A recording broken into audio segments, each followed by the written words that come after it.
Good evening, everyone. It is such a pleasure to be here with all of you today, to be here alongside our borough president, our deputy majority leader, our state senator, our city councilwoman, and countless volunteers who are here for the final night of canvassing before the election. We know what is on the ballot, but I want to take a moment to speak about who is on the ballot tonight. Donald Trump just put out a statement encouraging New Yorkers, saying they must vote for Andrew Cuomo. We know and have known for months that Donald Trump would favor Andrew Cuomo as the mayor. They share the same donors. They share the same small vision. They share the same sense of impunity. And yet in these final days, what was rumored, what was feared, has become naked and unabashed. The MAGA movement's embrace of Andrew Cuomo is reflective of Donald Trump's understanding that this would be the best mayor for him. Not the best mayor for New York City, not the best mayor for New Yorkers, but the best mayor for Donald Trump as his administration. And for all those who question the feasibility of fighting for working people, we speak often about free buses, which costs about $700 million. I would invite you to look at another man who endorsed Andrew Cuomo today, Elon Musk. Elon Musk, for whom it only took $959 million in tax breaks from Andrew Cuomo when he was the governor for his pet projects to get that endorsement. More money than it would cost to make every single bus free in this city. So the question is not how we will pay for it, but whether we want to pay for it. Yes. And so we know, as you all go out tonight to knock on doors, that the New Yorkers you will find on the other side are New Yorkers who are increasingly feeling afraid of their own place in this city. New Yorkers who question whether they can send their children to school, whether they will be able to afford the next rent hike, whether they can actually get groceries with these SNAP cuts. New Yorkers who know that they are under attack from twin crises of an authoritarian administration on one side and the affordability crisis on the other. And as much focus as there is on polls and on predictions, I want you all to raise your hands for me one last time. If every person who is here to canvass can put their hands in the air, because these are the hands that will decide this election. These are the hands that will cast votes. These are the hands that will knock on doors. These are the hands that will call your neighbors. And these are the hands that have brought us to this point of making history in this city. Making history to show that when you focus and fight for working people, you can in fact remake the politics of the place that you call home. And I want to thank every person that's here, because though it is tempting in electoral politics to ascribe an achievement to an individual, it is actually of a collective. And you are all the people who made that collective real. You are the New Yorkers who were with me this morning at 6, and the New Yorkers who are with me this evening at 7. The New Yorkers who have been standing alongside this fight for more than a year. And the reason that the President of the United States of America, the reason that one of the wealthiest men in the world are both trying to get involved at the last minute is that they know we will accomplish everything we have run on. That is what they fear. They fear the power of an example that can show that it need not be this hard to call this city home. It need not be this hard to afford to live in these 5 boroughs. And I thank you because you are on the verge of sharing that example with the world. So hold on to that example tonight. Hold on to it when you're going 10 consecutive not homes in your canvas. Hold on when you're in that second hour and you're asking yourself, should I walk up this 6th flight of stairs? Hold on to it when a person opens their door just a little bit and they show you the despair that they have long associated with politics. Hold on to it, because you could open their eyes to a world that they have not seen in this city for so long. and as tempting as it is to think that everyone has been paying attention to this race. Just last week, a friend of mine, Charlie, knocked on doors in Hell's Kitchen, and he shared afterwards that he met a man who had yet to hear of this campaign.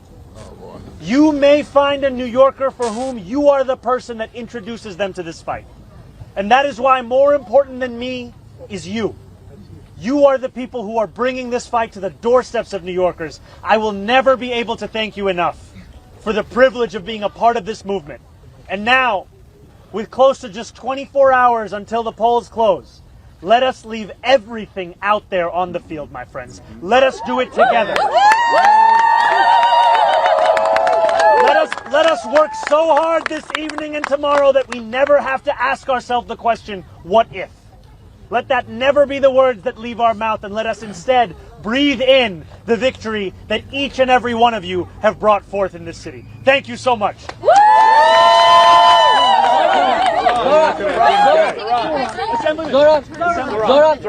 Zoran, what would your victory say to Donald Trump and to members of your own party who fear that your politics will harm the party in 26 and 28?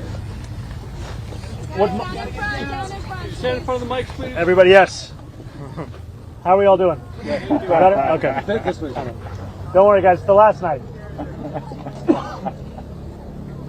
You know, Donald Trump ran a presidential campaign with the promise of cheaper groceries. Donald Trump ran a presidential campaign committing to lowering the cost of living. What our success will show is that it is not enough to diagnose the despair in working class Americans' lives. You have to actually deliver on the agenda. And that is what we intend to do each and every day while we are in hall. What about the relations of members of your own party about your politics? Look, if you're a member of my own party like Andrew Cuomo, I'd understand why you wouldn't support our politics. Because it's a direct challenge to everything that this former governor has stood for. A politics of impunity, a politics of selling out working class people at the behest of his billionaire donors, and a politics of telling New Yorkers what they can't do when really what they mean to say is what they won't do. Jeremy, Assembly member, I know you just said that this is more naked and abashing for your words than previous associations you meant. Were you at all surprised to see the president go this far in front of Governor Cuomo? And then also, how do you reckon, I know you've made your own pushes into voter bases that have supported Trump in 2020 or even earlier. So how do you reckon with your own appeals to Trump voters and Cuomo? You know, I will always speak to every New Yorker who calls the city home. And while I'm looking to speak to Donald Trump's voters, Andrew Cuomo is looking to speak to Donald Trump's donors. That's the difference here. These are New Yorkers who voted for the president in the hopes of having a lower cost of living, and who instead found that their despair was exploited as a means by which to deliver the political prosecution of Donald Trump's enemies and the enacting of the single largest deportation force in American history. Now, we knew in the primary that Andrew Cuomo was being funded by the same billionaire donors that gave us Donald Trump's second term. I did not, however, anticipate Andrew Cuomo going from being Donald Trump's puppet to being so nakedly his parrot. What he has said in these last few days, these are words that should shock the conscience of New Yorkers. He has said that diversity is a weakness, while forgetting which black host of the TV show he was on he was actually speaking to. He has laughed and agreed when a radio show host said that I would cheer on another 9/11. He has stood alongside the current mayor of this city as that mayor said that he was endorsing Andrew Cuomo to stop a movement that was burning churches in Nigeria, to stop New York City from becoming Europe. And as Deputy Majority Leader Mike Gianaris said, for Andrew Cuomo's closing message to be a call for Republicans to support him, it shows what we have long known, but what he was able to hide while he was in Albany, which is that Andrew Cuomo is interested more in his own power than in living up to the ideals that make so many New Yorkers proud to be Democrats. All right, we're going to go Michael right here. Assemblyman, in his post, Donald Trump very specifically threatened to withhold federal funds, that it is highly unlikely that I will be contributing federal funds other than the very minimum to New York City. If you are elected, that is a very real threat that you're going to have to deal with. How will you address that after you're elected if you win? I will address that threat for what it is. It is a threat. It is not the law. And too often we treat everything that comes out of Donald Trump's mouth as if it is already legal just by virtue of who is saying it. And it is time to finally stand up to the bullies that make these threats, not to become the bullies ourselves. And we've seen time and time again that the best way to respond to Donald Trump and to defeat these kinds of threats is to actually stand up and fight back. You've seen leaders across this country who have shown their unwillingness to compromise on their own morals and their own values as the way in which they fight back. And too often what we found in New York City is instead a willingness to capitulate and coordinate.